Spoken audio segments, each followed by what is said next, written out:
The place, Ireland. The year, 1667. In Cork, an amazing proclamation is posted.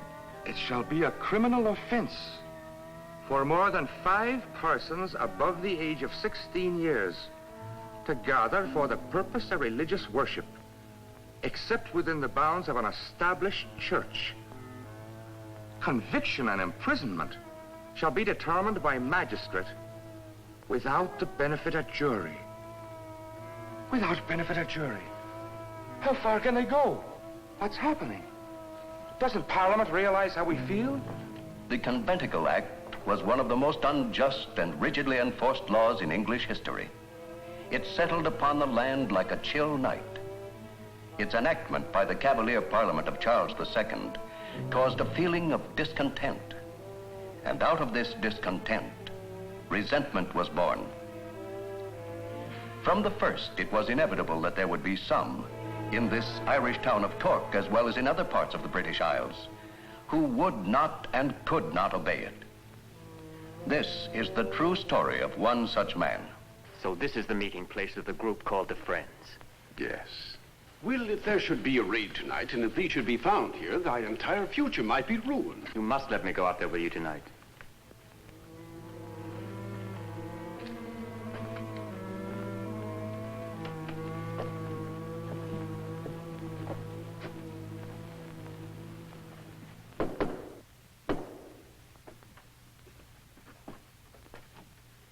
Oh, it's thee, John.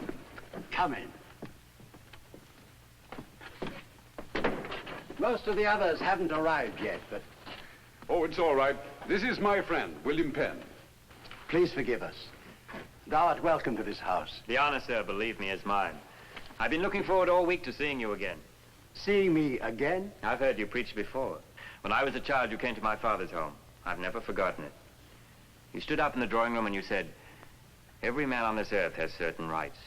And one of those rights is to worship God in whatever way he chooses, without the interference of king or government. I didn't understand you then, but I didn't forget the words. Thy father's home. Yes, that must have been many years ago. Times have changed. But people still come to listen. Oh, yes. More than ever now, I think. Intolerance always seems to bring men closer to God. Come and meet the others. And then in a moment, we'll be able Open up in there now! Open up! What's this? A meeting of dissenters, maybe. Thou art drunk. Please leave. Drunk, you say? Oh, yes, perhaps. But also very alert. You know, I've been watching this house for days. Now it occurred to me that you might be holding religious meetings here. Of course, I could be wrong. I could be convinced this was nothing more than a private party. Please leave this room. What's that? Friend Penn.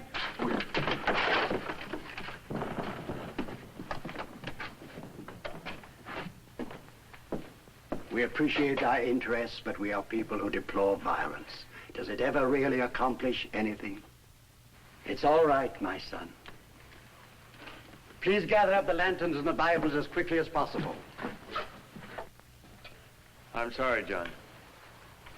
Zealousness is a fine quality, Will. But if only thee could learn to hold thy temper. Come, we haven't much time. Harry? Where, friend? Rather a chilly night for a stroll, isn't it, my lads? 7 of you, eh? You should read the law more carefully. Not more than 5 persons shall gather for the purpose of religious worship, except within the bounds of an established church. Plain enough, I said it. And who might you be? My name is William Penn. Penn, is it? And a relative, no doubt, of Admiral Sir William Penn of London? My father. I was sent over to Ireland to take charge of his estates here. You, his son?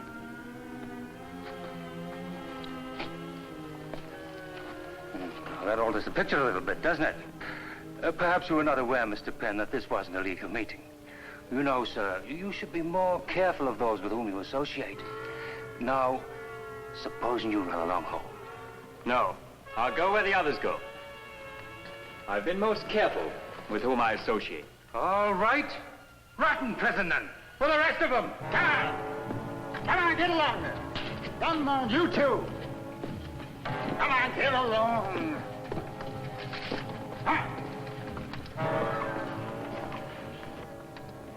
But the importance of their prisoner was a fact that could not be taken lightly by the Irish authorities. A message was hurriedly dispatched to Admiral Sir William Penn himself, asking for instructions. And in London, a shocked Sir William felt as though his world had collapsed. But his reply was quick and decisive. Bond was posted immediately and reassurances given. Penn was released and ordered to set sail at once for England.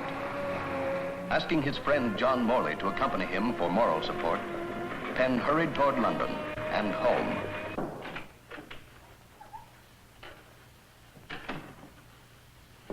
Father. Will, my boy. They told me that you've been confined to your bedroom. I hope you haven't been ill, sir. No. Will, why did you do this to me? I've been trying to understand it ever since this letter from the authorities in Ireland reached me.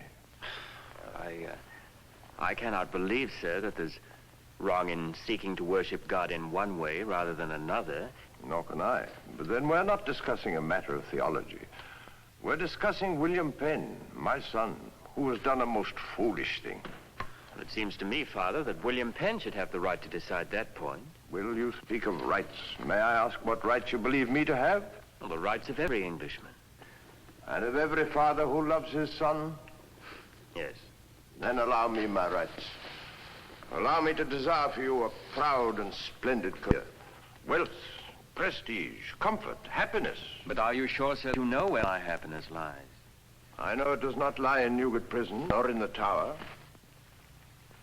Will, how can I make you understand? With the king and his brother, the Duke of York, looking with favor upon our family, the whole world lies before you. Yes, sir. I've been informed that His Majesty is prepared to offer me an earldom. An earldom? It's a great honor for our family, Will, but without a son willing to carry on the title. You would refuse it if I continue with my religious beliefs? I would have to refuse if you continue to embarrass the crown. I see. Perhaps this one misstep in Ireland can be excused. His Majesty is not a vindictive man. And in the past, Will, I've loaned His Majesty various sums of money from my own fortune. It may be he'll forgive your ill-advised Irish adventure. But that provocation must never be repeated, my boy. Now that you've paid me your respects, you're free to leave. London is yours. Enjoy it.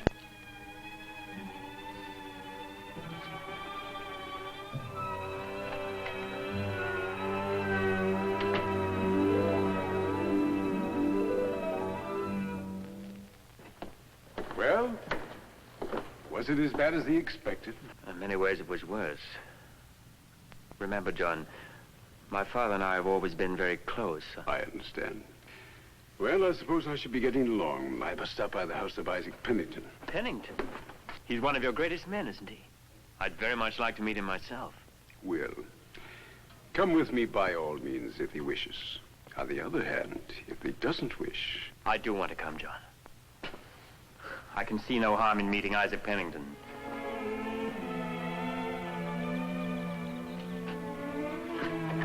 Good day, William Penn. John Morley. Good day. My sister said we would find thee out here. May I present William Penn? This is Gulielma Springett, this stepdaughter of the gentleman I mentioned. Your most obedient servant. Will he be seated? We wish to inform thy father that there was a raid on one of our meeting places in Ireland. Most of us were able to post bail, but some were less fortunate. He used the word we. And yet? I, too, was taken in that raid. Since thy father has been so successful in raising bail money on other occasions, I thought I'd better come to him immediately. I'm sure he'll do everything possible when he returns. He's with a man named Samuel Wright. Does he know him? Yes, a good lad. Samuel Wright was taken in a meeting at Essex. He'd been arrested too many times before, and he was sentenced to banishment. Prison ship leaves for Jamaica tomorrow. I'm sorry. I went down to the ship yesterday. There were 300 men in that hold, chained together without food or water. 300. Wasn't it possible to do anything for them? Not now. Some might have saved themselves by recanting, but... They're giving up a great deal, aren't they? Homes, family, future.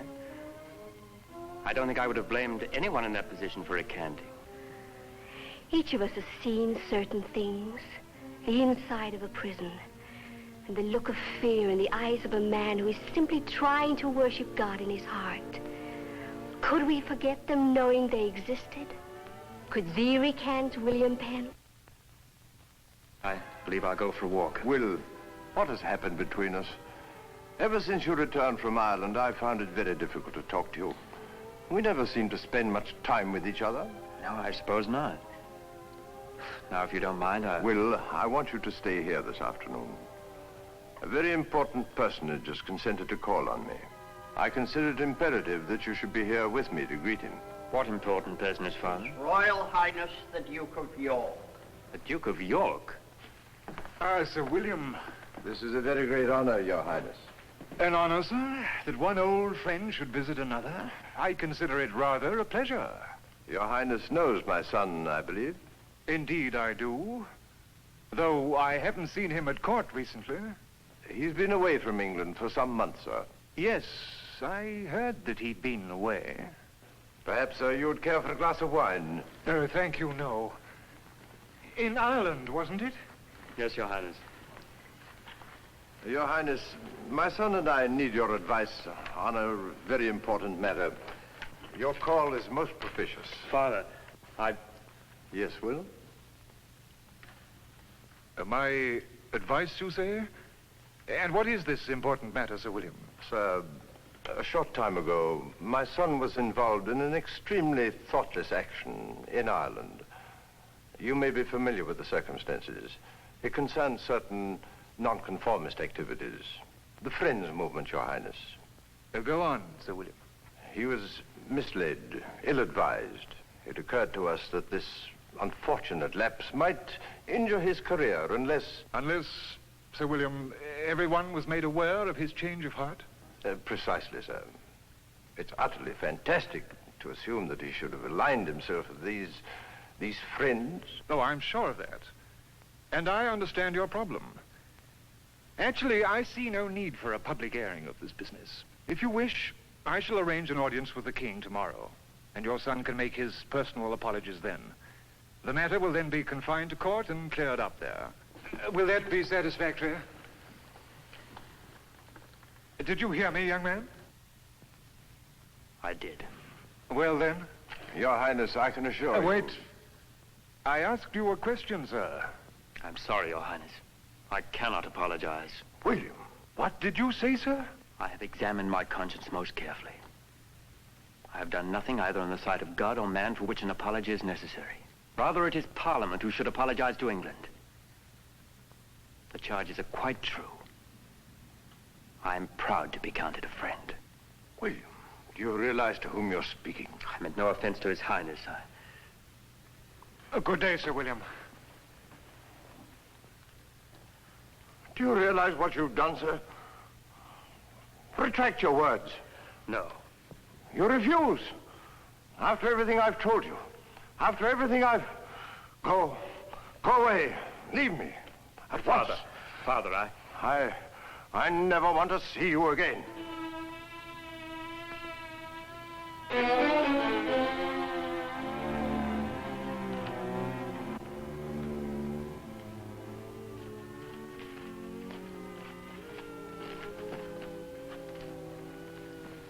My friend, Guglielmo Springer told me what happened. I didn't know what to do, where to go. So I came here. I feel torn to pieces inside. Why isn't there some place in this world where all religions can live in harmony? I know. Someplace far enough away from England for open meetings of all denominations. Someplace like the colonies in America. Yes. America. Why not? What? Why not go to America? But... Think of it. A colony of our own, a fresh new land where we or anyone else could build and practice religion as we wish. Why, there's no end to the dream. Religious freedoms beget all freedoms. And how would they get that copy? Of course, I know we have an inheritance. This dream of mine is no longer romantic, it's necessary. We will get to America. We must speak to our friends. At gatherings at the home of Isaac Pennington, William Penn did talk to them, and Englishmen began rallying to the glowing idea. But brave words in that era in England led to inevitable results. And he was arrested again and again for preaching in the streets. Here we are again, Mr. Penn. Even the rats will be calling you Will. But you know, I think you've come once too often. Young speech maker. I look for you to be with me and the rats for a good long time this trip.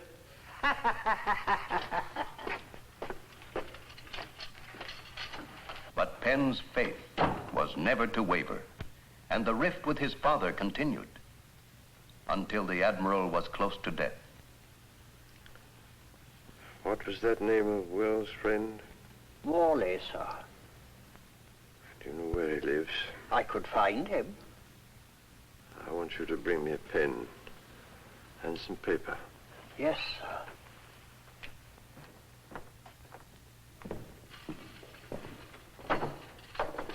Hi there, you. Good afternoon, my friend. John Morley. All right, get out. It seems me and the rats was wrong. And Julie Isla Spring, it was able to raise the money.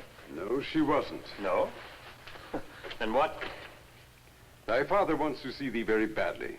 It was he who provided the bail money. He's dying. Dying. Apparently, he was able to conceal his illness from nearly everyone until now. Dying. I'll come at once, of course. We can stop by my place and freshen up.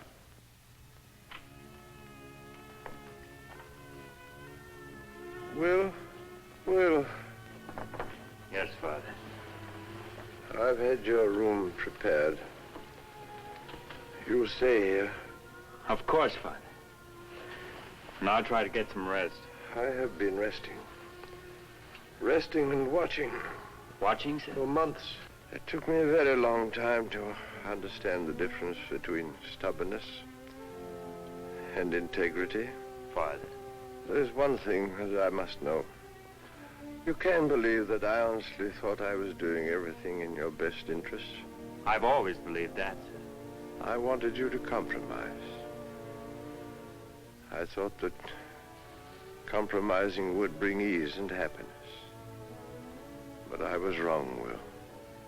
And I would have wronged you. At last I realized what Parliament had become. And what England had become. My eyes had been closed to it. Father. And in my blindness, I lost my son. No, Father. Let me finish. You will inherit everything I possess. In addition to that, the king owes me £16,000. I could never ask him for it. Now it will be for you to secure it from the crown. To that end, I've written to the Duke of York, asking him to use his influence and give you all the protection he can. You see, I've come to understand your dream, Will. A colony in America for religious freedom. And surely it's the freedom that leads to all the others. It's a splendid dream, my son.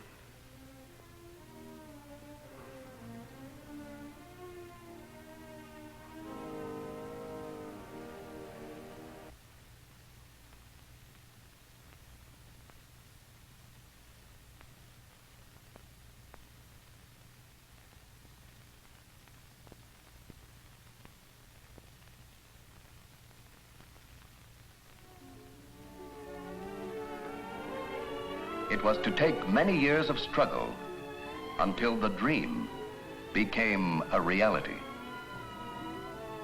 Here, free men were bequeathed a series of privileges so sound and so sane that the Pennsylvania Constitution of 1701 was destined to be the direct frame upon which was built the Constitution of the United States.